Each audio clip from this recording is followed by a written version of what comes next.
बिस्मिल्लाहिर्रहमानिर्रहीम। अस्सलाम वालेकुम। आज हम लाइंस एंड एंगल्स के बेसिक इंट्रोडक्शन को देखते हैं और इसमें सबसे पहले आपको ये पता होना चाहिए कि आप किसी भी ज्योमेट्रिकल शेप को लाइन कब कहते हैं और एंगल कब कहते हैं। तो यहाँ पर अगर आपके पास एक कंटिन्यूअस लेंथ है जिसकी कोई ब्रेडथ नहीं, तो अकॉर्डिंग टू यूक्लिड वो एक लाइन है। यानी कोई ऐसी लेंथ जो इतनी बारीक है, जो इतनी पतली है कि उसकी सिर्फ लेंथ है, उसकी सिर्फ लेंथ है मगर मोटाई नहीं है। यानी वो लाइन मोटी नहीं है, वो पतली है। तो ऐसी सूरत में हम उसको लाइन कहते हैं। और जब दो लाइंस आपस में मीट करती है तो ऐसी सूरत में उसे एंगल कहते हैं। जब दो लाइंस आपस में एक पॉइंट पर मीट करे और दो लाइंस का एक पॉइंट कॉमन हो, तो जो वहां पर जगह बनती है दो लाइंस के दरमियान, वो एक एंगल कहलाता है। ठीक है। फॉर एग्जाम्पल यहाँ पर मैं आपको बता दूं कि लेट्स अज्यूम कि यहाँ पर एक लाइन है। और दो लाइन इतनी मोटी यूक्लिड या ज्योमेट्री में नहीं होनी चाहिए। ये बस आपको दिखाने के लिए है कि लाइन और आपकी अंडरस्टैंडिंग के लिए लाइन को इतना मोटा रखा है, वरना लाइन बहुत पतली होती है ज्योमेट्री में। तो यहाँ पर मान लीजिए आपके पास एक लाइन है और मैं यहाँ पर एक और लाइन ड्रॉ किया इस तरह से, तो हमारे पास दो लाइंस आ गई। अब इन दो लाइंस का एक पॉइंट जो है वो कॉमन है, यानी इनका एक पॉइंट कॉमन है। अगर मैं इस लाइन का नाम यहाँ पर ए बी रख दूं और यहाँ पर इस पॉइंट का नाम सी रखूं, जो कॉमन है ए बी और सी डी के दरमियान, तो यहाँ पर आप देखेंगे जब सी डी और ए बी आपस में कहीं पर मीट हो गए तो वो पॉइंट सी है। जहां पर वो मीट हुए वो पॉइंट सी है और वो ये वाला पॉइंट है यहाँ पर।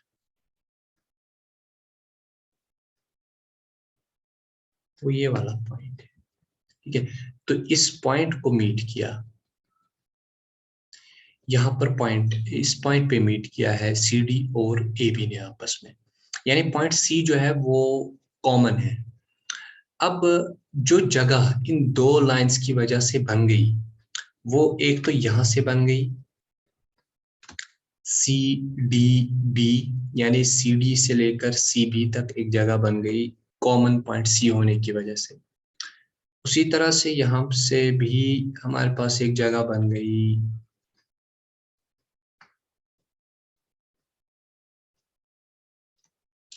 ए सी डी या डी सी ए, ये दूसरी जगह है। यानी दूसरा एंगल बन गया, एक साइड से एक एंगल बन गया और दूसरी साइड से दूसरा एंगल बन गया। क्योंकि दो लाइंस है और एक कॉमन पॉइंट शेयर कर रहे हैं, तो इनके दरमियान एक स्पेस बन गया। उस स्पेस को हम एंगल कहते हैं।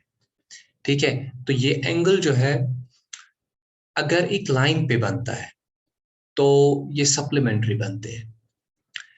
उसका क्या मतलब है? मतलब अगर आपके पास एक लाइन है और उस पर आपको दो एंगल्स बन गए, तो इन एंगल्स का सम हमेशा 180 होता है और इसी बात को सप्लीमेंट्री कहते हैं। ठीक है। हमारे पास ऐसे दो कॉन्सेप्ट्स है, एक को हम कॉम्प्लीमेंट कहते हैं और कॉम्प्लीमेंट हम कहते हैं यहाँ पर सम ऑफ एंगल्स इक्वल टू 90। ठीक है। यहाँ पर हम कहते हैं सम ऑफ एंगल जो होता है वो बराबर होता है 90 के। कॉम्प्लीमेंट में sum of angle is 90 degree. और सप्लीमेंट्री में हम कहते हैं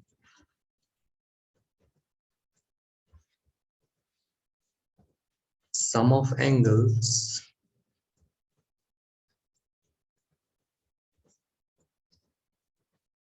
इज 180। कॉम्प्लीमेंट्री में हम कहते हैं sum of angle is 90 and supplementary में हम कहते हैं sum of angle is 180 degree. तो अगर आपको कॉम्प्लीमेंट कोई एंगल कहीं पर कहा गया है कि ये दो एंगल्स कॉम्प्लीमेंट्री है, तो मतलब है उन दो का सम 90 डिग्री है। और अगर कहीं पर कहा गया है कि ये सप्लीमेंट्री है, तो उसका मतलब है कि वहां पर दो एंगल्स का सम 180 है। तो फॉर एग्जांपल मैं आपको बोल दूं, अब मैंने आपको यहाँ पर कहा कि ACD और DCB जो है ये सप्लीमेंट्री होते हैं, क्योंकि जब भी एक लाइन पे दो एंगल बनते हैं या तीन एंगल बनते हैं, जितने भी एंगल बने एक कॉमन पॉइंट से, उनका सम 180 होता है। कॉमन पॉइंट से मतलब अगर यहाँ पर कोई और एक लाइन ड्रॉ करते हैं हम यहाँ पर, तो वो एक डिफरेंट लाइन होगी, ठीक है। वो एक डिफरेंट एंगल बनाएगी, वो उसका सी के साथ कोई लेना देना नहीं होगा, ठीक है। तो यहाँ पर इम्पोर्टेंट ये है कि अगर एक स्ट्रेट लाइन है और उस पर आप एक कॉमन पॉइंट से चाहे एक एंगल बनाते हो, दो बनाते हो, तीन बनाते हो, चार बनाते हो, उनका सम हमेशा 180 होता है। और इसको हम लीनियर पेयर एक्शन कहते हैं कि sum of two angles is always equal to 180। ये लीनियर पेयर एक्शन कहलाती है। अब देखिए, कभी कभार आपको कुछ इस तरह से सवाल दिया गया होता है कि two angles are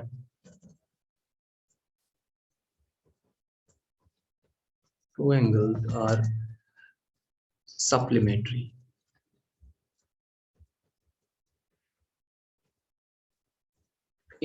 One of the angle is 120. Find another. आपको सवाल इस तरह से होगा कि दो एंगल्स है जो सप्लीमेंट्री है, यानी एक स्ट्रेट लाइन पे है, और उनमें से एक एंगल जो है वो 120 डिग्री है और दूसरा आपको ढूंढना है। You have to find other. तो ऐसी सूरत में आप उसको कैसे ढूंढेंगे, दूसरे एंगल को कैसे उसका पता कैसे करेंगे कि दूसरा एंगल कौन सा है, क्या है, वो कैसे आपको पता लगेगा। उसके लिए आपको ज्यादा नहीं करना है, बहुत ही आसानी से कर सकते हैं। कैसे? Angles are supplementary, one of the angle is 120, we have to find another angle। अब एक एंगल हमारे पास, मान लीजिए हमें पता है लीनियर पेयर एक्शन से कि एंगल, अगर आपके पास एंगल 1 है प्लस एंगल 2 है, तो ये सम जो होता है 180 के बराबर होता है। अब सवाल आप कहता है कि जो दो एंगल्स है जिनका सम सप्लीमेंट्री है, यानी जो जिनका सम 180 है, जो आपस में सप्लीमेंट्री है, उनमें से एक 120 है।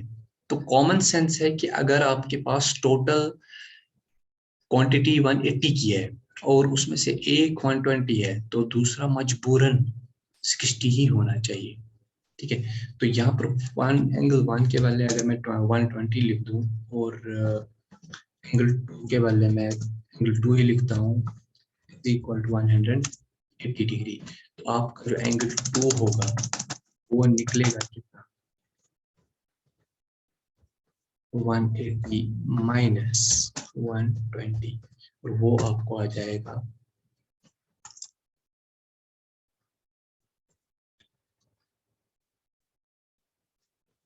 60 डिग्री। तो ये 60 डिग्री आपको आ जाएगा। क्लियर है? तो अगर आपके पास चाहे कॉम्प्लीमेंट्री एंगल दिया हो या सप्लीमेंट्री एंगल दिया हो, तो बोथ केसेस में आपके पास सम ऑफ एंगल्स ऑलरेडी पता होगा। तो कॉम्प्लीमेंट्री के वक्त आप सम 90 डिग्री लेते हैं और सप्लीमेंट्री के वक्त हम सम 180 डिग्री लेते हैं। डिपेंड्स अपॉन कि सवाल ने हमें एंगल्स का सम सप्लीमेंट्री दिया है या कॉम्प्लीमेंट्री दिया है, ठीक है। तो इस तरह से दो एंगल्स में से एक मिसिंग एंगल को निकाला जा सकता है। अभी अप्लाई सिर्फ दो ही पे नहीं किया जा सकता है, इसको अप्लाई तीन पे भी किया जा सकता है। फॉर एग्जाम्पल, अगर आपके पास एक लाइन इस तरह से है और इसके ऊपर इस तरह से दो लाइंस हैं,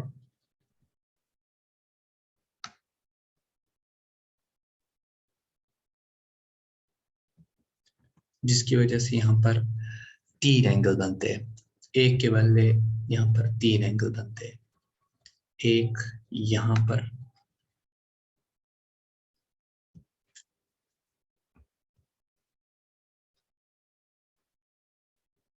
एक आपका यहाँ पर बन जाएगा,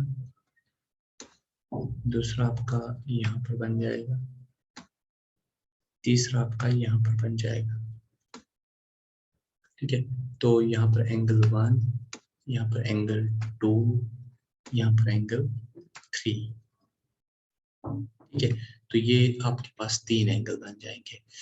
इनमें से भी अगर आपको एक पता है, दो पता है, तीसरा निकाला जा सकता है, या आपके पास कंडीशन कुछ इस तरह से है कि कोई पता नहीं है लेकिन आपको रेशियो पता है एंगल्स का, तब भी आप निकाल सकते हो। अब सिंपली हम पहले एक सिंपल क्वेश्चन इस पे करते हैं। आपके पास मान लीजिए एंगल 1 आपको दिया गया है 50 डिग्री, एंगल 2 दिया गया है आपको 90 डिग्री। आपको ढूंढना थर्ड एंगल है, यानी एंगल 3। तो आप इसको कैसे ढूंढेंगे? अब क्योंकि यहाँ पर भी जो लाइन है वो एक स्ट्रेट है, स्ट्रेट लाइन है, तो यहाँ पर भी लीनियर पेयर एक्सियम का इस्तेमाल किया जा सकता है। यानी कि स्ट्रेट लाइन पे कितने भी एंगल्स एक पॉइंट पे बन जाए, वो सारे के सारे एंगल्स का सम जो होता है वो 180 होता है। तो यहाँ पर angle 1 plus angle 2 plus angle 3, ये हमेशा 180 डिग्री के बराबर होता है। ठीक है, तो वही अब यहाँ पर मसला क्या है, 1 के बदले आप यहाँ पर 50 डालो, 2 के बदले आप यहाँ पर 90 डालो, लेकिन एंगल 3 जो कि आपको पता नहीं है उसका पैसे रखो, उसको एंगल 3 ही रख देते हैं। इसका सम क्योंकि पता है 180 है तो वो 180 रहेगा। 90 प्लस 50 कितना होता है? 140। 140 plus angle 3 is equal to 180। आपका एंगल 3 निकलेगा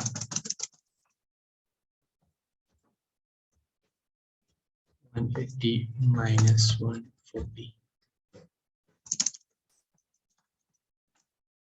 वो आपको आ जाएगा 40 डिग्री।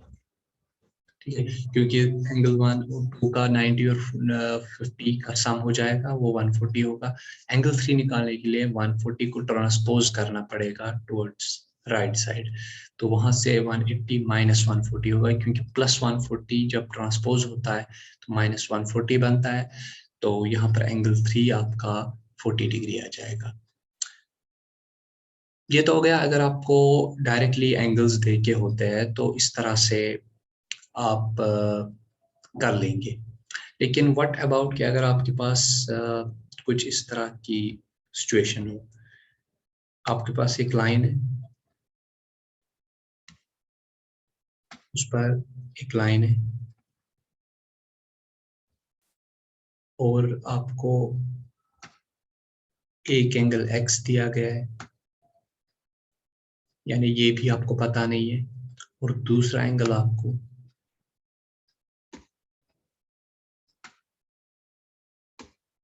3x दिया गया है। तो ऐसी सूरत में आप इन दो एंगल्स का वैल्यू कैसे निकालेंगे? यहाँ पर तो पहले और दूसरे क्वेश्चन में आपके पास एंगल था, एक दिया हुआ था, दूसरा निकालना था, या तो दो दिए थे, तीसरा निकालना था। इस वाली सिचुएशन में आपके पास कोई एंगल है ही नहीं, आपको तो पता ही नहीं है कि कौन कितना है, ठीक है। अब कोई भी एंगल पता नहीं है तो आप कैसे निकालोगे इसको, ठीक है। तो इसको भी हम लीनियर पेयर एक्शन का ही इस्तेमाल करेंगे और वो हम नेक्स्ट वीडियो में देखते हैं।